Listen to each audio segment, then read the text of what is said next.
अगर हम इस बात पे गौर करें कि ये कितनी अजीब और कितनी अल्लाह की मोहब्बत की बात है। फरमाता है मैं कोई चीज, ए हबीब इनसे फरमा दीजिए, कोई भी चीज अजर रिसालत तलब नहीं करता सिवाय इसके कि मेरे कराबतदारों से, जो मेरे करीबी हैं, जो मेरे महबूब हैं, मेरे प्यारे हैं, बस उनके साथ मवद्दत की जाए। अब ये बात तो हमने सुन ली, लेकिन ये बात अब भी सुनते वक्त मेरे पे अजीब सी सोच आ रही थी कि कैसी शान है आले रसूल की, कि और कैसी महबूबियत है अल्लाह की बारगाह में उनकी, कि अब इसमें वो ये भी नहीं फरमाता कि ए हबीब, ये बड़ी अजीब बात है, गौर करनी है आप सबने। वो ये नहीं फरमा रहा कि ए हबीब मैंने इन लोगों पर एहसान किया, इतना एहसान किया, और इतने एहसानात के बाद ए हबीब उनसे ये फरमा दे कि जो मैंने ये जो अजर रिसालत है, अब उसकी तफसील जाहिर है, बेशुमार उसकी एक लिस्ट है, उन बातों की, उन कामों की, उन रहमतों की, सलामतियों की, बरकतों की, अजमतों की और मामलात की, कि क्या क्या हुजूर ने किया हम लोगों के लिए, क्या क्या किया, बल्कि यूं ही कहेंगे क्या नहीं किया, क्या नहीं किया। हुजूर ने जिनको नवाजा डायरेक्ट बिला वास्ता, उनकी क्या शान होगी उन लोगों की। तो मैं बात ये कर रहा हूं कि अल्लाह पाक ने ये नहीं फरमाया कि हबीब तूने जो इन पे एहसानात फरमाए, जो अजर रिसालत है, ये जो लफ्ज है ना अजर रिसालत, जिसका ये तर्जमा किया गया, ये बहुत बड़ा एक लफ्ज है, इसमें बहुत सी चीजें आती हैं, बहुत ही ज्यादा, कि हुजूर ने जो भी बताया, जो भी सिखाया, जो नवाजा, अब आप उससे खुद अंदाजा कर लें कि वो क्या क्या होगा, क्या कुछ होगा। अब ये नहीं फरमाया कि हबीब ने ये कहो कि जो कुछ मैंने तुम्हें अता कर दिया है, अब उसका सिला ये होना चाहिए कि मेरी मोहब्बत कभी दिल से ना निकले, कभी मेरी तरफ से तवज्जो ना हटे, या मेरा जिक्र जब तक तुम जाग रहे हो तब तक मेरा जिक्र करते रहो, तुम्हारी जबान मेरे जिक्र से खामोश ना रहे, तुम्हारा दिल, जहन, रूह मेरी याद से गाफिल ना रहे।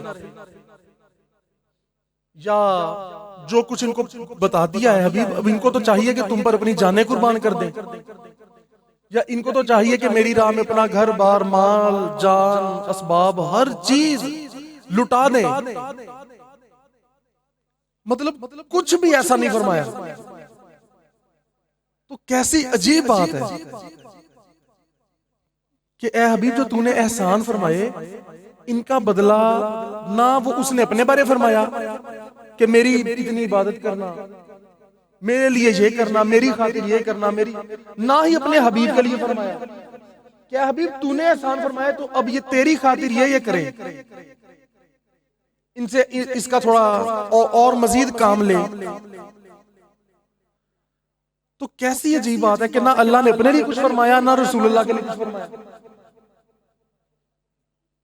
और फरमा रहा है कि हबीब बस इनसे ये कह कि जो मेरे करीबी है ना उनसे मवद्दत कर, बस जो भी तुम लोग जितने भी हो। और ये खिताब कयामत तक के लोगों के लिए है, ये नहीं कि सिर्फ सहाबा कराम को था।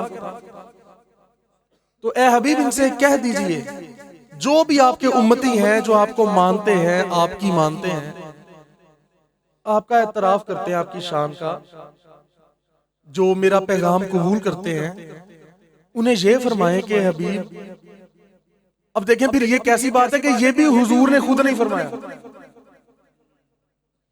ये भी आका ने नहीं फरमाया कि ऐसे करो, ये अल्लाह फरमा रहा है हुजूर को। अल्लाह ने पहले तो हुजूर को हुक्म दिया है, कुल ए हबीब तू कह,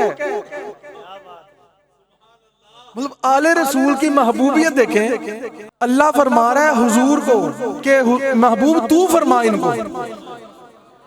पहली बात तो हुजूर ने खुद नहीं फरमाया, हुजूर ने शाने तो बयान की कि मिसाल के तौर पे जिसने हुसैन से मोहब्बत की उसने मुझसे मोहब्बत की, अली मुझसे है मैं अली से हूँ, हुसैन मुझसे है मैं हुसैन से हूँ। अपने सहाबा के बारे फरमाया, अबू बकर मुझसे है मैं अबू बकर से हूँ। उस्मान जन्नत में मेरे साथी हैं, हर नबी का एक करीबी साथी होता है, मेरा साथी उस्मान है। मतलब अगर हर सहाबी के हम बारे में अहादीस लें तो बहुत ज्यादा है सबकी। तो ये अल्लाह फरमा रहा है कि ए हबीब, ये तो कभी देखे ना, इंसान सोच भी नहीं सकता। अब इस पहलू से सोचे जो मैं अब बात करने लगा हूं। बड़े लोग होते हैं ना, जिनकी शानें बड़ी होती हैं, जिनका ज़र्फ बड़ा होता है, अजीम लोग होते हैं, वो जब किसी पे एहसान फरमाते हैं ना तो उसका बदला नहीं लेते और ना ही उसका बदला चाहते हैं। तो अब सबसे अजीम कौन है कायनात में? हुजूर सबसे अजीम, सबसे अजीम। तो भाई हुजूर अपने एहसानात का बदला क्यों चाहेंगे किसी से? यूं तो उस मोहसिने आजम के खालिद पे हजारों एहसान हैं, कुर्बान मगर इस एहसान के एहसान किया जतलाया नहीं, कुर्बान मगर इस एहसान के एहसान किया जतलाया नहीं। क्या बात। तो जिनकी शान ये है कि बेशुमार एहसानात फरमा के कभी जतलाया ही नहीं। दुनिया में आज के दौर में जिसमें थोड़ा बहुत ज़र्फ हो, जिसमें थोड़ा बहुत ज़र्फ हो, वो दूसरों को जतलाता नहीं है कि मैंने तुम्हारे लिए ये भी कर दिया, मैंने ये भी कर दिया। वो तो कहता ही नहीं। समझा जरूर दे के यार कुछ ख्याल करो, अच्छे काम करो, अच्छे हरकतें किया करो। जतलाना और चीज है। तो जो सबसे अजीम है, जिनको अल्लाह ने फरमाया ये अजीम है, जिनको अल्लाह ने फरमाया ये करीम है, ये रहीम है, ये रऊफ है, ये अजीम है, वो हस्ती कैसे भला कैसे जतलाएगी? और ये भी है कि जो इंसान किसी को अता करता है, कुछ भी देता है, किसी से मोहब्बत करता है, तो वो मोहब्बत ही मोहब्बत का सिला है। आप उसके बदले कुछ कोई और चीज उसको दे दें तो वो उसका बदला नहीं पूरा होता। आप उसी लेवल की दूसरे को कोई चीज दें तो फिर उसका बदला पूरा हो सकता है। अब आप ये बताएं कि हुजूर ने जो अता किया उसका बदला कुछ हो सकता है? उसका तो बदला हो ही कुछ नहीं सकता। तो किसी ने क्या लौटाना था वापस? उसका तो बदला है ही कुछ नहीं। तो फिर उसी पॉइंट पे आए, उसी नुक्ते पे आए कि आखिर आले रसूल से मोहब्बत में कौन सी ऐसी बात है कि अल्लाह ने हुजूर को फरमाया और हुजूर ने उम्मत को फरमाया। अल्लाह ने फरमाया हबीब तू इनसे कह दे कि मैं जो अजर रिसालत तुमसे तलब करता हूं, वरना तो हुजूर तो कुछ भी तलब नहीं करते। ये भी हुजूर ने अल्लाह के कहने पे फरमाया और ये कुरान का हिस्सा है, हदीस नहीं है। मतलब ये यूं लग रहा है कि जैसे हुजूर ने जो अता फरमाया वो हकीकतन बेशक अल्लाह ने अता फरमाया। तो अल्लाह ने हुजूर के जरिए जो कुछ अता फरमाया अल्लाह उसका बदला मांग रहा है। हकीकत में तो अल्लाह उसका बदला मांग रहा है, क्योंकि मैं हबूब तो कुछ कह नहीं रहा। तो वो हबीब अपने हबीब को फरमा रहा है हबीब तू कह इनको, मेरे कहने पे कह, तूने तो कुछ कहना नहीं। कुल्ला सालुकुम, मैं तुम ए हबीब कह दे, मैं कोई शय तलब नहीं करता, पर तू इन्हें कह कि जो मेरे करीबी हैं। अब फरमा तो ये अल्लाह रहा है कि जो मेरे करीबी हैं उनसे मोहब्बत करना। ए हबीब तू कह दे जो मेरे करीबी हैं बस उनसे मोहब्बत करना। अब वो जो मेरे करीबी हैं इनसे मुराद हुजूर के करीबी हैं या अल्लाह के करीबी हैं? हुजूर के। तो पता चला कि अल्लाह फरमा रहा है मेरे करीबी। अब ये आयत तो पूरी अल्लाह नहीं भेजी है ना कि हबीब तुमसे कह दे, तो जाहिर है जो हुजूर के करीबी हैं वही तो अल्लाह के करीबी हैं। ये तो सीधी सी बात है। तो अल्लाह खुद फरमा रहा है हबीब तू इन्हें कह कि ये जो इनडायरेक्ट, अगर इसका हम ब्रैकेट में तर्जमा करें कि जो मैंने तुम्हें सिखाया, जो भी बताया समझाया तुम्हें अता किया, और दर हकीकत वो अल्लाह नहीं अता फरमाया, दर हकीकत वो अल्लाह ने ही अता फरमाया। तो मैं तुमसे अब ये अजर रिसालत तलब करता हूं। अब इस मैं के बाद ब्रैकेट में अगर लिखे कि अल्लाह ये चाहता है, अल्लाह ये चाहता है और अल्लाह तलब करता है। अल्लाह चाहता ये है कि मेरे हबीब के करीबियों से मोहब्बत करो, उनसे मवद्दत करो, और फिर वही बात मवद्दत वही होती है कि जिसके बगैर रहा ही ना जा सके। जो सीधी मिसाल बार बार सुनी है कि पानी में से मछली निकाल लो तो मछली मर जाती है। तो ए हबीब इन्हें ये बता दे। देखें कुछ हद तक तो समझ आ गई होगी कि कैसी अजीब बात है। हमने सुना है पर हमने इस पे गौर नहीं किया था कि कैसी अजीब बात है कि ना अपना फरमाया कुछ, ना ही अपने हबीब का फरमाया।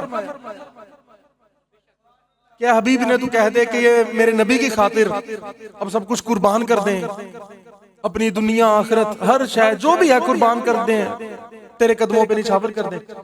लेकिन इस बात का दूसरा पहलू ये भी तो है ना कि ये सब कुछ तो सहाबा पहले ही कर चुके थे। ये भी तो है। अब वो तो सहाबा थे, वो कौन सा हम जैसे लोग थे भाई जिनको फरमाने की जरूरत पड़ती कि ऐसे करो ऐसे करो। यहां तो कहना पड़ता है ना यार नशर इशात करो, टाइम निकालो, अपना जान माल वक्त राहे हक पे कोशिश करो, सर्फ करो। वो तो सहाबा थे, उन्हें कहने की जरूरत ही नहीं थी। वो तो हुजूर फरमाते थे हाँ भी मौका आ रहा है, बताओ भी किसने हिस्सा कैसे डालना है। वो सहाबा जो कुछ कर सकते थे कर गुजरते थे। तो ना अल्लाह ने अपने बारे कुछ फरमाया, ना अपने हबीब के बारे फरमाया। फरमाया मेरे हबीब की आल से मवद्दत करो बस। जो मेरे हबीब के कराबतदार हैं, मुकर्रबीन हैं, महबूब हैं, जो हकीकत में मेरे नबी के करीबी लोग हैं।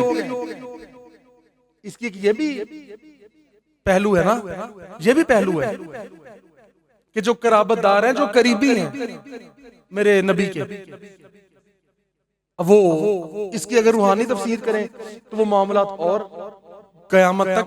तो देखें आले रसूल की शान और अल्लाह की बारगाह में अपनाइयत और महबूबियत का आलम। क्या हबीब इनसे कह दे कोई शय तलब नहीं मैं करता क्योंकि मैं तो हुई बेनियाज, पर फिर भी मैं ये चाहता हूं कि मेरे हबीब की आल से मोहब्बत की जाए, इनके करीबियों से मवद्दत की जाए।